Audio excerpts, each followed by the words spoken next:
روسیوں نے ادلب کے اندر شرپسند باغیوں کی کمان کا پتہ لگایا اور اس کا صفایا کر دیا، جبکہ شامی ذرائع یہ بتا رہے ہیں اور اس بات کی یقین دہانی کر رہے ہیں کہ وہ مارا گیا ہے، لیکن ابھی تک اس بات کی 100% تصدیق نہیں ہوئی ہے اور آیا وہ حملے میں بچ گیا ہے یا نہیں، یہ یوں کہہ لیں کہ ایک کہیں شک کی گنجائش باقی ہے، لیکن جو کہا یہ جا رہا ہے کہ وہ مارا گیا ہے۔ لیکن جو کرد حلب میں داخل ہوتے ہیں اور باغی کمانڈروں کو وہاں پر اغوا کرتے ہیں اور قتل کر دیتے ہیں، اب جو حمزہ ڈویژن کا کمانڈر ہے اور جو یہ ترک حمایت یافتہ جو ایک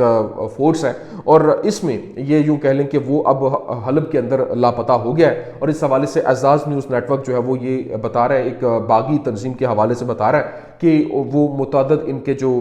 کمانڈرز ہیں وہ پکڑے گئے ہیں اور ان کی پکڑ ہوئی ہے، جبکہ آؤٹ لیٹ نے یہ بھی بتایا کہ دوسرے کمانڈر سے بھی رابطہ جو ہے وہ منقطع ہو چکا ہے اور کردوں کو راکٹ لانچر سے حملہ کرنے کو کہا گیا تھا۔ لیکن ابھی جو سیناریو بن رہا ہے اور اس میں بتایا گیا کہ اگر محمد جولانی کے قتل کی خبریں درست ہیں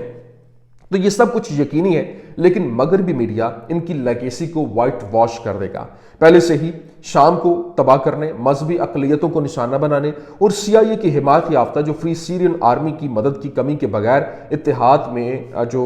ISIS ہے اس طرز کے کنٹرول کے زون قائم کرنے والے جو مقامی القاعدہ سے وابستہ بانی کو محض اس طرح کہا جا رہا ہے کہ ایک اپوزیشن لیڈر جو باغی دھڑے کی سربراہی کر رہا ہے۔ وائٹ واش جزوی طور پر ایک PR مہم کا نتیجہ ہے جو تقریباً 4 سال قبل واشنگٹن اور برسلز کی طرف سے شروع کی گئی تھی تاکہ جولانی کو ایک قابل اعتماد اثاثے کے طور پر سامنے لایا جائے، اس کو قرار دیا جا سکے جو مغرب یا پھر اسرائیل پر حملہ کیے بغیر شامی حکومت کو غیر مستحکم کر دے گا۔ اور یہ آپریشن یورپی یونین کے فنڈ سے چلنے والے بین الاقوامی کرائسس گروپ جیسے کہ تھنک ٹینکس کے نیٹ ورکس اور پھر امریکی حکومت کے زیر اہتمام جو PBS ہے جیسے میڈیا کٹ آؤٹ کے ساتھ ساتھ نیو یارک ٹائمز کے ذریعے چلایا گیا، جس نے جولانی کی جو پیش رفت کی اطلاع دینے کے لیے ادلب میں عملہ بھیجا اور مقامی مقبولیت کا وہ جو ہے وہ کہہ لیں کہ ایک قیاس آرائیاں کی گئیں کہ وہ جی بہت مقبول ہے، اور یہی چیز ہے۔ دیکھیں ہمارے سادہ لوگ جو مسلمان ہیں وہ اس کا شکار ہو جاتے ہیں، اس کو ہیرو بنا کے بھیجا گیا جو سامنے لایا گیا، اور یہ جو کہتے ہیں نا کہ نیم حکیم خطرہ جان نیم ملا خطرہ ایمان، یہ بالکل بات سچ ہے کہ جو کچھ مطلب جو چھوٹے چھوٹے طبقات میں جس طرح سے ڈیوائڈ کی جاتی ہے، یہ ہمیشہ سے جو ایک کہہ لیں کہ ہماری تنگ سوچ کے لوگ جو ہیں وہ مذہبی منافرت پھیلاتے ہیں، خود تو علم ہوتا نہیں لیکن جو بڑے پیمانے کے اوپر گیم جو ہو رہی ہوتی ہے اس کو وہ سمجھ بھی نہیں رہے ہوتے، کیونکہ بیک اینڈ پہ ان کو معلوم نہیں کہ ان کے ذہنوں کے ساتھ کھلواڑ کیا جا رہا ہے اور انہی کو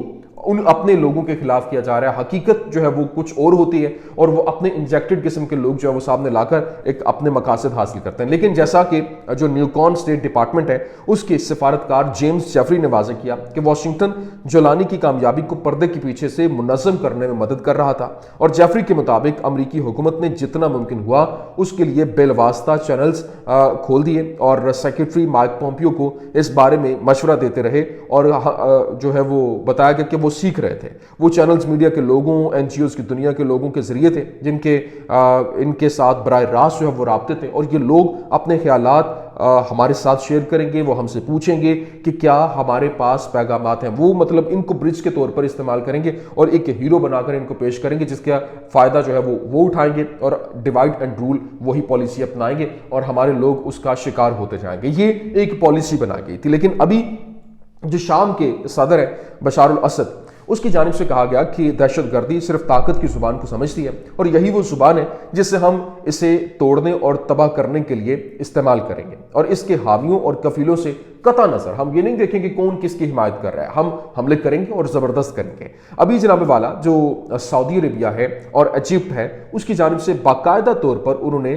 جو اسد گورنمنٹ ہے، بشار الاسد کی گورنمنٹ ہے، اس کو اپنی سپورٹ دینے کا اعلان کیا ہے۔ ابھی خبر جو میں وہی کہتا ہوں کہ دیکھیں یہ ابھی ایک نیا اتحاد بن کر سامنے آ رہا ہے پوری دنیا میں، جو مڈل ایسٹ کے اندر یہ جنگ ہوئی اس کے بعد جو ڈائنامکس ہیں وہ بدل چکے ہیں، اور ابھی جو سعودی عربیہ نے اردن نو ڈاؤٹ وہ کٹ پتلی حکومت وہاں پہ بیٹھی ہے، لیکن اس کے باوجود وہاں پہ جو ایک عوام کے اندر غم و غصہ ہے، اور وہ جو ایک پوری کی پوری پلاننگ ہے، پھر محمد بن سلمان یہ بھی کسی سے ڈھکا چھپے نہیں ہے کہ وہ جو سینیریو ہے وہ بھی آپ کے سامنے ہے کہ کس طرح سے انہوں نے اپنا کتنا کوئی کردار ہے ان کا فلسطین کے اندر یا پھر لبنان کے اندر، لیکن ابھی ان کا یہ کہہ دینا اس کا مطلب یہ ہے کہ وہ اگر بشار الاسد کی سپورٹ کر رہے ہیں تو اس کا مطلب ہے کہ بیک اینڈ پہ کچھ نہ کچھ تو ایسا ہے جو کہ اس کو ہٹانے کے لیے جو ایک مذہبی منافرت کی گیم چلائی جا رہی ہے اور ایک کیمپین چلائی جا رہی ہے، پروپیگنڈا کیا جا رہا ہے، وہ وہاں پر اس کو دھوتے ہوئے دکھائی دے رہے ہیں۔ لیکن دوسری جانب اس وقت حلب کے دیہی علاقوں میں جو صورتحال ہے وہ بدستور نازک ہے، اور ایس این اے باغیوں نے جہاں پر حلب شہر اور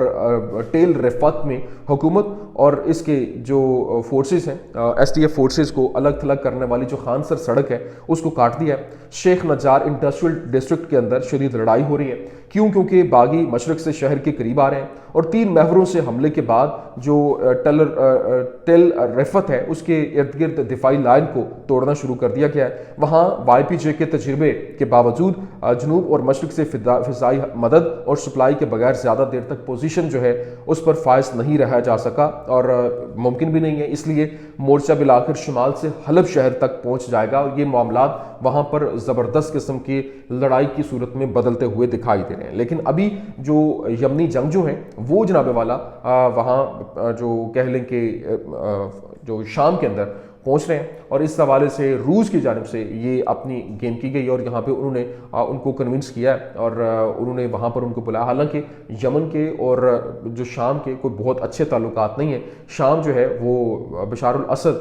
وہ اتنا زیادہ پسند نہیں کرتا یمن کو اور اون بھی نہیں کیا جاتا، لیکن یمن کی جانب سے جو اپنا اعلان کیا گیا انہوں نے کہا کہ ہمیں کوئی فرق نہیں پڑتا کہ کون کہاں پہ ہے، کیسا رویہ ہے، ہماری دشمنی جو ہے وہ اسرائیل کے ساتھ ہے، اس وجہ سے جس کے خلاف